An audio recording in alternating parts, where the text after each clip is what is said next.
Hey guys, so real quick before the start of this episode, obviously we're taking on the Mets here. I wanted to play this game because of Kadaya Senga. I don't really know how to say his name, but the MLB update came out with the new roster additions and stuff like that. I don't have every team prospect that might be updated, but I got basically the main three this year, in my opinion. So Masataka Yoshida, his stats are updated to what MLB The Show gave him. So his stats are all good. If we go over to the A's top pitcher, Shintaro Fujinami, I'm struggling right now. I updated his stats to be what he is in the game as well, so he should be good. And on top of that, obviously the next one, being the guy we are playing, Kodai Senga, I updated his stats to be what it is and pitching style and all that. So just want to let you guys know that I did update those. If there's any other player that I might be forgetting that you guys are probably yelling at me about, just let me know, and I'll update it as soon as I get to it. So yeah, let's head on to the gameplay now. So we are here at Comerica Field as today we take on the New York Metropolitans here as we are 11-19 as they are 19-13. On the mound today for us is Spencer Turnbull, who's not had a great first 6 starts here. He's looking to bounce back today. We jump right into the first batter, which is Starling Marte in a full count. He would draw a walk here. He would proceed to also steal the base / get a wild pitch. I think they credited it as a stolen base, but you can see what happens here as Luis Gourmet is up. Or Guillorme, sorry. But Marte gets his 9th stolen base here. 1-1 count now as Turnbull kicks and fires. It would be a ground ball. Marte would go over to third as we get the out at first. To get the first out of the inning, and you will see the Metropolitan lineup here as pretty much their top 6, I guess all 8 of their 9 bats are really fucking good this year, as they're one of the hottest teams hitting in the year. Jeff McNeil would go down swinging here for the second out of the inning, and then the third out would be the Polar Bear. Pete Alonso going down swinging on the slider away, and Turnbull strands to run at third to get out of the first inning. As brought up before, Kodai Senga was a man on the mound today for the Metropolitans. He's off to a little rough start to the year, but those are also with the old stats and stuff, so I'm not sure if he'll do better or worse. First batter he faces is Cesar Hernandez, who grounds in out to Francisco Lindor for out number 1, and you can take a look at the Detroit Tigers lineup real quick, as really we only have like 4 good bats, not like the Metropolitans who have 9. Second batter of the day is Riley Green. He would dribble a ground ball over to left to Guillorme for out number 2. And Kodai Senga would get out of this inning unharmed, as Jonathan Scope, our best bat of the year so far, would fly out to center field where Brandon Nimmo is camping under the ball for out number 3. We then go over to the next half inning. It is Francisco Lindor, 1-0 count. He would take advantage, gets a hanging pitch, and he no doubt shots it into right field for a solo shot here for the New York Mets as they will take a 1-0 lead.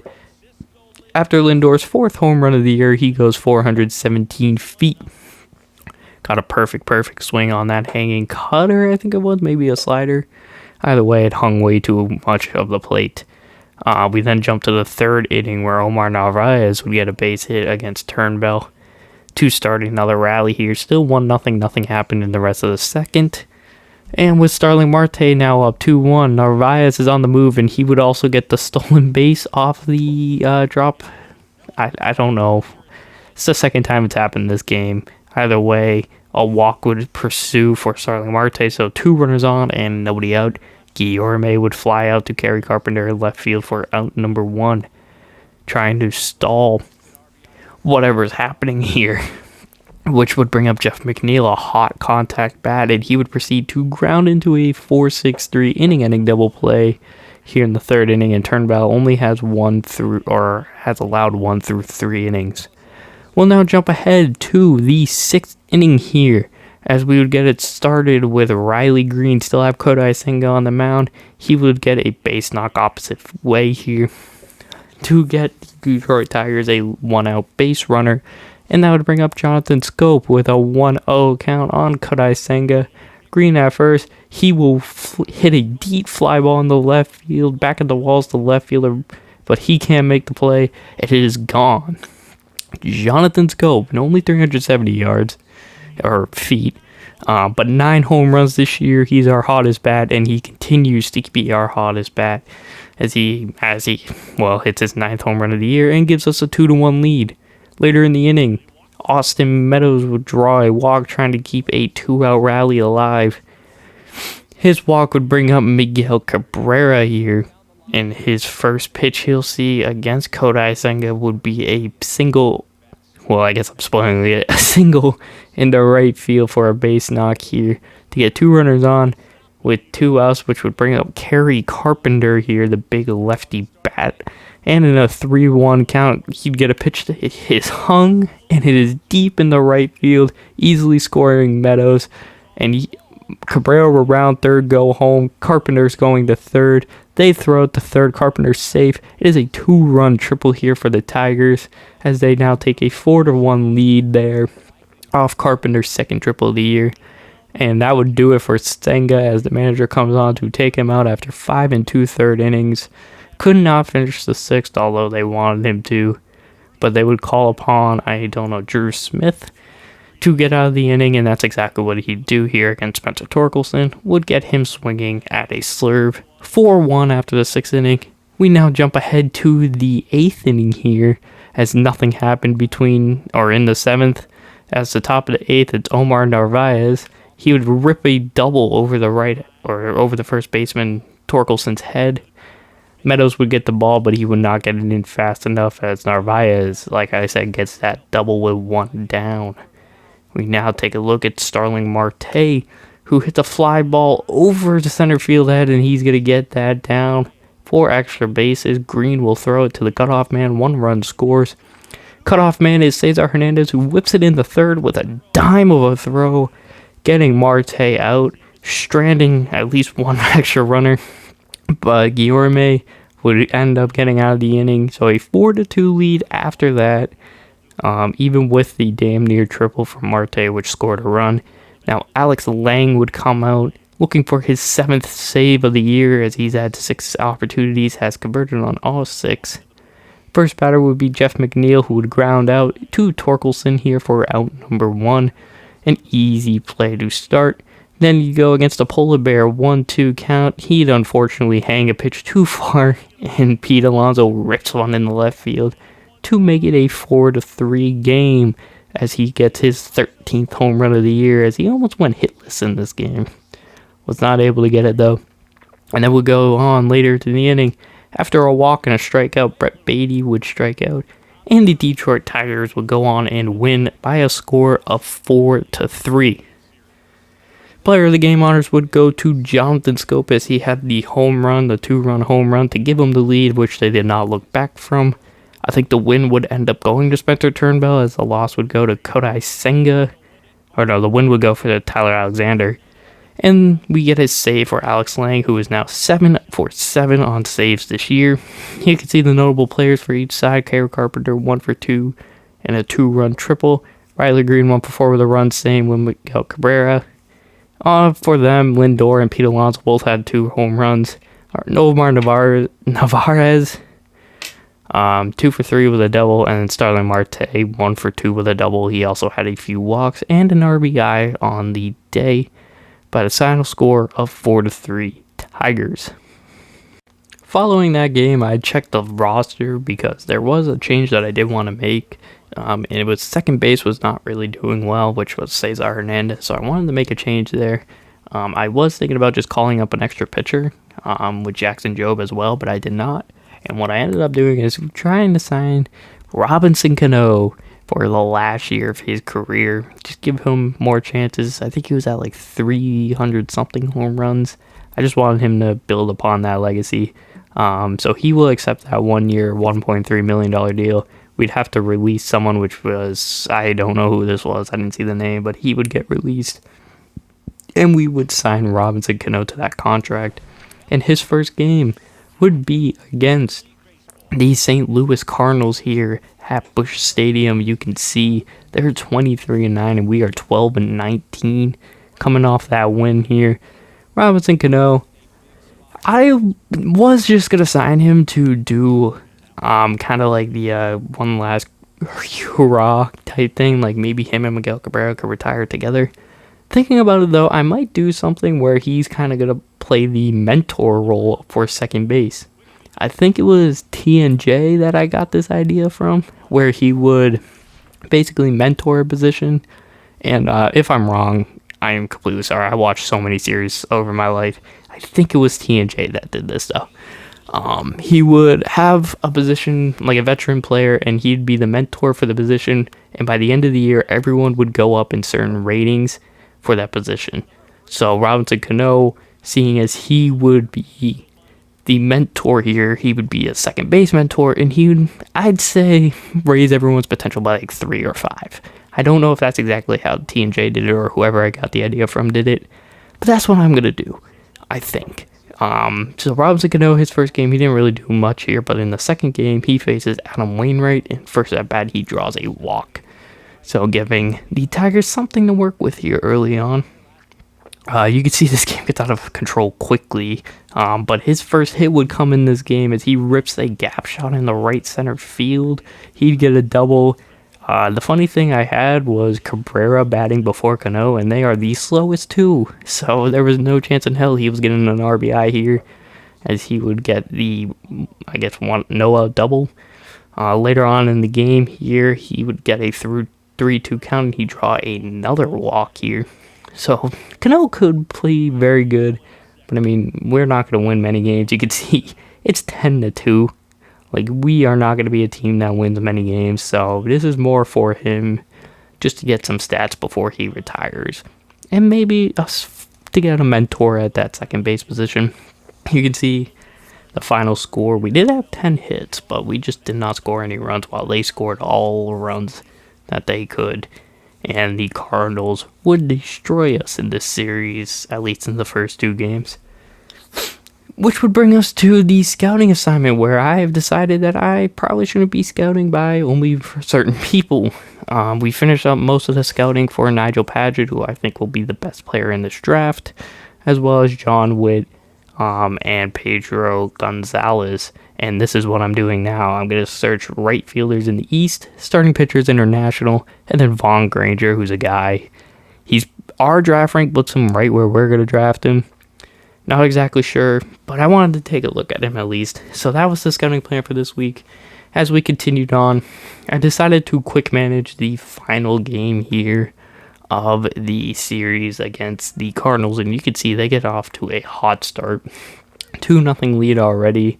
Carpenter will end single, but nothing would happen in the inning, as their team is just a high-powered offense, and I am very jealous of it. Jake Rogers got the nod to start. You can see some extra guys got nods to start today, as people were tired, and we were facing a lefty. Cabrera gets on base here, which is nice to see Cabrera still doing this at a decently high level. But he's not ever going to be the guy that he used to be. Baez gets on base, a RBI double here for Jake Rogers, and an RBI single for Matt Vierling, who's been very well this year. At least I think up to this point he was very well. At some point he was very well, and I'm pretty sure up to this point he was still doing very well. Matt Vierling was definitely the shocker coming into this series, though. I did not expect him to be as good as he was. You could see nothing really happen. Burleson gets a single, but going into the 7th inning, it's still Matthew Boyd versus Steven Matz. Each of them thinking they're in their prime year. Matthew Boyd, though, would get pulled here for Garrett Hill, and then get out of the inning there by Garrett Hill. Jake Woodford would come in as Matt Vierling would get on base, get a stolen base too, and with 1 down, RBI single for Miguel Cabrera, and then a triple for Jonathan Scope somehow, I don't know. Either way, we got the 4-2 lead. They would get out of the inning only having a 4-2 lead. We would go on to our setup man, which was Chasen Shreve, as he would try to get us into the 9th inning, and he would do just that.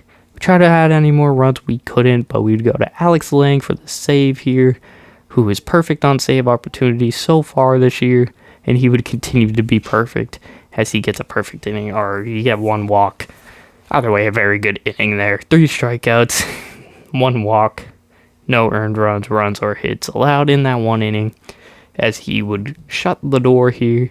We don't win the series. We actually get dominated in the series, but we at least win the last game, so we don't get swept.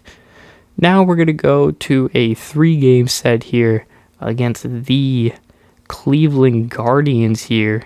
And I think what I did was simulated the first 2. Yes, I simulated the first 2 games. You can see we lost 4-0 in the first one with Joey Wentz on the mound. He didn't allow any earned runs, so that error must have done all that. Either way, you can see some guys like Akil Baddoo played. And then second game here, we won 7-2, where Riley Green, Carpenter, and Cano all went yard. I think that was Cano's first home run of the year. Either way, you can see the team did pretty well in this game here compared to the game before.